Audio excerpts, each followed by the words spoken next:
بسم اللہ الرحمن الرحیم۔ علامہ غلام احمد پرویز صاحب کی مایہ ناز تصنیف انسان نے کیا سوچا، باب پنجم، حصہ دوم۔ معاشیات۔ کارل مارکس سن 1818 تا 1883 عیسوی، یہ تھے وہ اشتراکیین جنہوں نے مارکس کے لیے زمین ہموار کی۔ کارل مارکس یہودی نسل جرمن کا باشندہ تھا۔ برلن یونیورسٹی میں یہ ہیگل کے فلسفہ سے متاثر ہوا اور یہی اس کے معاشی فکر کی اساس بنا۔ شروع میں اس نے جرمن کے بعض رسائل میں لکھنا شروع کیا، لیکن جب وہاں کی فضا سازگار نظر نہ آئی تو یہ پیرس چلا آیا۔ وہاں اس کی ملاقات اینگلز، فریڈرک اینگلز سے ہوئی، جو اس کی معاشی فکر کا بہت بڑا ستون ثابت ہوا۔ وہیں پرودھاں سے بھی ملا اور اس کے نظریات سے بہت متاثر ہوا۔ جب اس نے پیرس میں اپنے خیالات کی نشر و اشاعت شروع کی تو جرمن کی حکومت کے ایما پر اسے سن 1845 میں وہاں سے نکال دیا گیا۔ اس طرح یہ برسلز میں آ گیا اور اس مقام پر اس کی ملاقات لیگ آف دی جسٹ کے نمائندوں سے ہوئی۔ یہ ایک انقلابی جماعت تھی جو لندن میں اپنا کنونشن منعقد کرنا چاہتی تھی۔ انہوں نے مارکس اور اینگلز سے کہا کہ یہ ان کے لیے ایک منشور مرتب کر دیں۔ اس طرح وہ منشور وجود میں آیا جسے کمیونسٹ مینیفیسٹو کہتے ہیں، اور جو مارکسی اشتراکیت کا عروۃ الوثقی ہے۔ سن 1849 عیسوی میں مارکس خود بھی لندن چلا گیا اور سن 1867 عیسوی میں اس کی مشہور کتاب سرمایہ شائع ہوئی، جس نے معاشی فکر کی دنیا میں انقلاب پیدا کر دیا۔ اب ہم اس مقام تک پہنچ گئے ہیں جہاں ہمارے سامنے مارکسی اشتراکیت اپنی اصل شکل میں آ جاتی ہے۔ قبل اس کے کہ ہم اس فکر کا مطالعہ کریں، ایک بنیادی حقیقت کی وضاحت ضروری ہے۔ ایک تو یہ ہے کہ وہ معاشی نظام، اکانومک سسٹم جو اشتراکیت، سوشلزم کے نام سے بالخصوص روس میں رائج ہے، اور ایک ہے وہ فلسفہ جس کی بنیادوں پر یہ معاشی نظام قائم ہوا ہے۔ دیکھا یہ گیا ہے کہ کارل مارکس کے فلسفہ یا روس کے اشتراکی نظام پر بحث کرتے وقت ان دونوں کو غلط ملت کر دیا جاتا ہے، جس کی وجہ سے بحث کسی صحیح نتیجہ تک نہیں پہنچ سکتی۔ لہٰذا آئندہ سطور میں جو کچھ آپ کے سامنے آئے گا اس میں ان دونوں کے فرق کو پیش نظر رکھیے گا۔ ہیگل کا فلسفہ۔ مارکس کا فلسفہ سمجھنے کے لیے ہیگل کے فلسفہ اجداد کے تمہیدی خطوط کو سامنے لانا ضروری ہے، کیونکہ ان کے بغیر مارکس کا نظریہ اچھی طرح ذہن نشین نہیں ہو سکے گا۔ ہیگل کے فلسفہ کے خطوط یہ ہیں کہ نمبر 1، تمام کائنات ایک مسلسل تغیر کا نام ہے، یہاں کوئی شے جامد سٹیٹک نہیں، ہر شے میں حیران تبدیلی واقع ہوتی رہتی ہے۔ نمبر 2، اشیاء در حقیقت تصورات، آئیڈیاز کا مظہر ہیں، لہٰذا یہ کائنات دنیائے تصورات، ورلڈ آف آئیڈیاز ہے۔ نمبر 3، جو کچھ اشیاء کے متعلق اوپر کہا گیا ہے وہ در حقیقت تصورات کے متعلق ہے، یعنی یہاں کوئی تصور اپنی مکمل حالت میں نہیں، ہر تصور ناتمام ہے، اس لیے اس میں حیران تغیرات واقع ہوتے رہتے ہیں۔ نمبر 4، زمانہ سلف میں اشیاء اور تصورات کو جامد تسلیم کیا جاتا تھا، اس لیے ان کے متعلق منطق، فارمل لاجک کی روح سے گفتگو کی جاتی تھی۔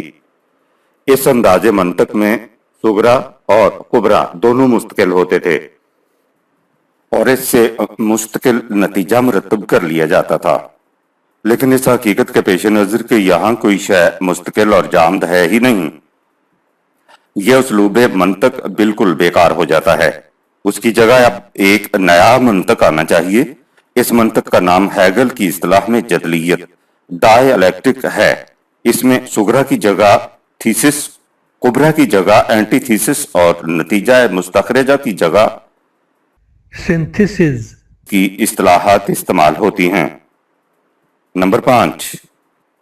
ایک تصور آئیڈیا اپنی ناتمام حالت میں سامنے آتا ہے، اسے تھیسس کہتے ہیں، لیکن اس کی ناتمامیت کو پورا کرنے کے لیے اسی میں سے ایک دوسرا تصور وجود کوش ہوتا ہے جو پہلے تصور کی ضد ہوتا ہے، اسے اینٹی تھیسس کہا جاتا ہے۔ ان دونوں تصورات کی باہمی کشمکش، جنگ و جدل سے ایک تیسرا تصور پیدا ہو جاتا ہے جسے کہتے ہیں یہ جدید تصور پہلے دونوں تصورات سے متمیز ہو جاتا ہے۔ اس میں دونوں تصورات کے محاسن موجود ہوتے ہیں اور اس لحاظ سے اس کا مقام ان سے بلند ہوتا ہے، لیکن یہ تصور پھر ناتمام ہوتا ہے۔ اب یہ ناتمام تصور پر ایک نیا تھیسس بن جاتا ہے، اس میں سے ایک اینٹی تھیسس پیدا ہوتا ہے۔ اب یہ دونوں باہمی جدلیت سے ایک نئے اینٹی تھیسس کی تخلیق کا موجب بن جاتے ہیں۔ کائنات میں ارتقاء اسی عمل سے جاری و ساری ہے، ازداد کی کشمکش سے ارتقاء۔ نمبر 6، یہ ارتقائی سلسلہ بلندیوں کی طرف جا رہا ہے تاکہ ایک دن اس کشمکش مسلسل اور پیکار غیر منقطع سے ایک مکمل تصویر کی نمود ہوگی۔ اسے عالمگیر تصور، یونیورسل آئیڈیا یا مطلق تصور، ایبسولیوٹ آئیڈیا کہا جائے گا۔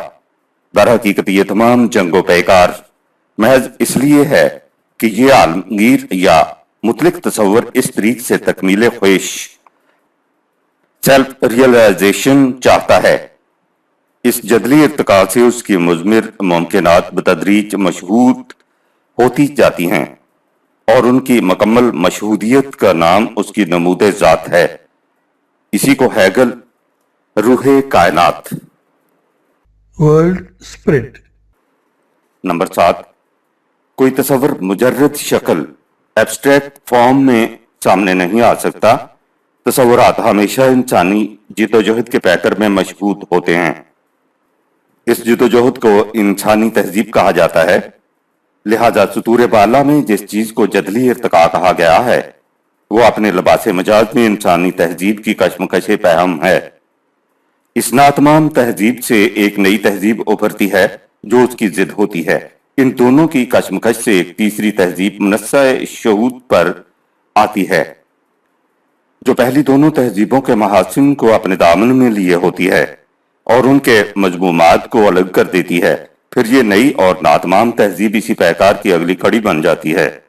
یہ سلسلہ اسی طرح چلا آتا ہے اور اسی طرح جاری رہے گا تاکہ دنیا پر وہ آخری تہذیب چھا جائے گی جو روح کائنات کے مکمل نمود کا پیکر ہوگی۔ یہ ہے ہیگل کے نظریہ کے مطابق شاہراہ زمانہ پر روح کائنات کی داستان سفر۔ کارل مارکس کا نظریہ۔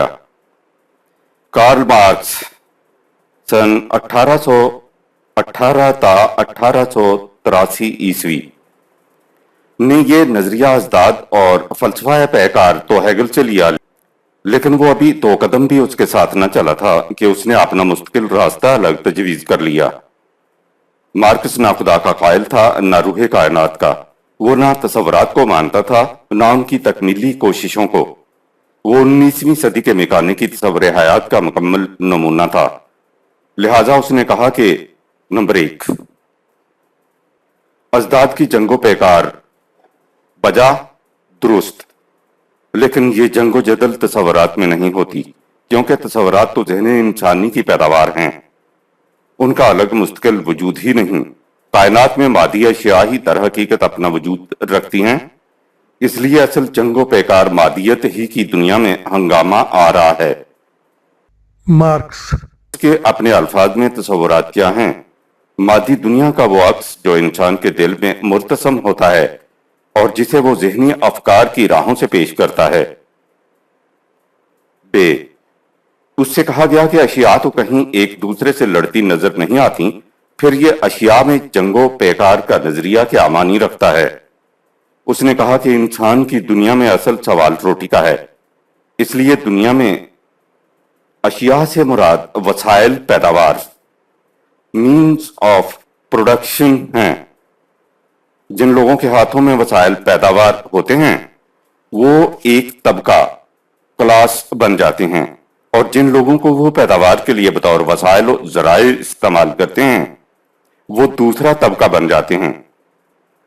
اب تصورات کی جگہ ان طبقات میں جنگ ہوتی ہے، ایک طبقہ اٹھتا ہے، اس کی ضد دوسرا طبقہ ہوتا ہے، ان دونوں میں کشمکش ہوتی ہے، اس کشمکش سے ایک تیسرا طبقہ وجود میں آ جاتا ہے جو پہلے دونوں طبقات کی خوبیاں اپنے اندر رکھتا ہے، لیکن چونکہ یہ بھی ناتمام ہوتا ہے، اس لیے یہ طبقہ پھر مزید جنگ و جدل کی پہلی کڑی بن جاتا ہے۔ جیم، انسان کی ساری تاریخ اسی طبقاتی جنگ و جدل کی داستان ہے۔ ہمارے دور میں پہلا طبقہ سرمایہ داروں کا ہے اور دوسرا طبقہ مزدوروں کا۔ ان دونوں کے باہمی جدل سے یہ سلسلہ ارتقاء آگے بڑھے گا تاکہ ایک دن ایسا آ جائے گا جب دنیا سے طبقاتی تفریق ختم ہو جائے گی اور تمام انسان ایک ہی جماعت بن جائیں گے۔ اس دور کے نظام کا نام اشتراکیت، کمیونزم ہوگا۔ دال، مادیت کے اس جدلی طریقے ارتقاء کا نام مارکسزم کی اصطلاح میں ڈائلیکٹک میٹیریلزم ہے۔ ہیگل کے نزدیک وہ قوت جس کی بنا پر یہ تمام سلسلہ جنگ و پیکار جاری ہے روح کائنات تھی، لیکن مارکس اسے تاریخی قوت، فورس آف ہسٹری کے نام سے تعبیر کرتا ہے۔ وہ کہتا ہے کہ انسانی تاریخ اسی معاشی کشمکش اور طبقاتی نزاع کی داستان خونی ہے۔ اسے تاریخ کی معاشی تعبیر Economic interpretation of history. کہا جاتا ہے۔ منشور اشتراکیت، مارکس کے فلسفہ کے مبادیات آپ کے سامنے آ چکے۔ اسی فلسفہ کی بنیادوں پر اس نے تحریک اشتراکیت کی بنیاد رکھی۔ اس تحریک کا منشور مارکس اور اس کے رفیق کار Friedrich Engels. کی مشترکہ کوششوں کا نتیجہ ہے۔ یہی وہ منشور ہے جس کا ذکر لیگ آف دی جسٹ کے سلسلہ میں پہلے آ چکا ہے۔ Engels.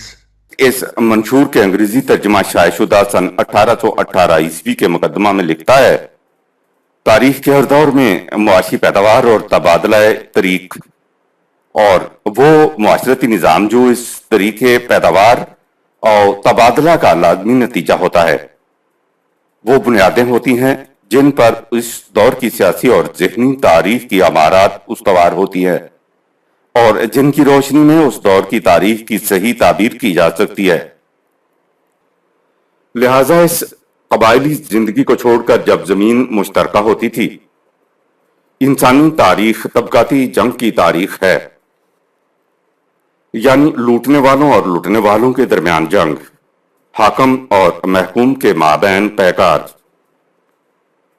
یہ طبقاتی نزاعات سلسلہ ارتقاء کی کڑیاں ہیں جن میں اب وہ منزل آ گئی ہے جس میں مزدوروں کا مجبور اور مقہور طبقہ اپنے آپ کو سرمایہ داروں کے پنجہ آہنی سے نہیں چھڑا سکتا تاوقتے کہ تمام انسانی معاشرہ کو ان درندوں کے مظالم سے نجات نہ دلائی جائے۔ اس کے بعد خود اشتراکی منشور شروع ہوتا ہے جس کے پہلے صفحہ پر یہ عبارت ملتی ہے، انسان نے اس وقت تک جتنے معاشرے قائم کیے ہیں ان سب کی تاریخ طبقاتی نزاع کی تاریخ ہے۔ غلام اور آقا، امراء و جمہور، سرمایہ دار اور مزدور ہمیشہ ایک دوسرے کے مخالف اور باہم برسرے پیکار رہے ہیں۔ یہ لڑائی صدیوں سے یوں ہی مسلسل جاری ہے، کبھی اس کی آگ دھیمی پڑ جاتی ہے اور مخفی طور پر اندر ہی اندر سلگتی رہتی ہے، اور کبھی اس کے شعلے بھڑک اٹھتے ہیں۔ پھر اس کا انجام یا تو یہ ہوتا ہے کہ ایک انقلاب پورے معاشرے کو بدل ڈالتا ہے، یا پھر دونوں برسرے پیکار طبقے مٹ جاتے ہیں۔ اینجلز دوسرے مقام پر اس نظریہ کی توضیح ان الفاظ میں کرتا ہے، تاریخ کے مادی تصور کی ابتدا اس مقدمہ سے ہوتی ہے کہ انسانی زندگی کے اسباب، معیشت کی پیداوار کا طریق اور پیدا شدہ اشیاء کی تقسیم اور تبادلہ در حقیقت معاشرہ کی ساری عمارت کی بنیاد ہے۔ یعنی تاریخ انسانی میں دولت کی تقسیم اور سوسائٹی کی طبقاتی تفریق کا دار و مدار صرف اس بات پر رہا ہے کہ اس معاشرہ میں کس قسم کی پیداوار ہوتی رہی ہے اور اس پیداوار کا تبادلہ کس انداز میں کیا جاتا رہا ہے۔ بنابراین تاریخ کا کوئی معاشرتی تغیر یا سیاسی انقلاب ہو، اس کی علت اولا انسانی فکر میں یا عدل اور ابدی صداقتوں کے متعلق انسانی بصیرت میں تلاش نہیں کرنی چاہیے، یہ تلاش کرنی چاہیے پیداوار کے وسائل اور طریقے تقسیم پیداوار میں۔